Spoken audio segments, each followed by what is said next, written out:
Banking क्षेत्रातील 9 कर्मचारी संघटनांच्या प्रतिनिधी संस्था युनायटेड फोरम ऑफ बँक युनियन्सना आज संपूर्ण देशभरात बँकांचा एकदिवसीय संप पुकारलाय। सरकारच्या बँक सुधारणा धोरणाविरोधात आणि नोटाबंदीच्या निर्णयानंतर कर्मचाऱ्यांनी केलेल्या अतिरिक्त कामाचा मोबदला मिळावा म्हणून हा संप पुकारण्यात आलाय। त्यामुळे देशभरातील जवळपास 1,25,000 बँका आज बंद असणार आहेत। यामध्ये विदेशी, खासगी, सहकारी बँकांचा समावेश आहे।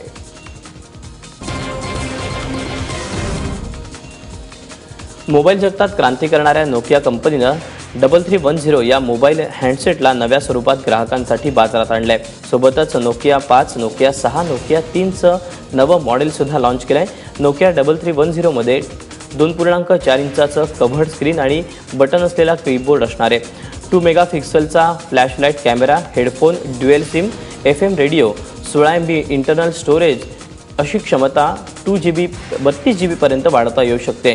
तब्बल 17 वर्षांनंतर नोकिया 3310 नव्या स्वरूपात येतो आहे। एअरटेल कंपनीने देशभरात रोमिंग फ्रीची घोषणा केली। एप्रिलपासून या घोषणेची एअरटेलकडून अंमलबजावणी केली जाणार आहे। रिलायन्स जिओने प्रसाबे टेलिकॉम कंपन्यांना हादरे दिलेत। जिओच्या आगमनानंतर गेल्या 3 ते 4 महिन्यात अनेक कंपन्यांनी आपले व्हॉइस कॉलिंग आणि डेटा प्लॅन नव्याने तयार केले आणि त्यात नवनव्या ऑफर्स जाहीर केला। याच जिओ इफेक्टचा एक भाग म्हणून आता इतर कंपन्यांनी ग्राहकांना आकर्षित करण्यासाठी धमाकेदार ऑफर्स द्यायला सुरुवात केली आहे।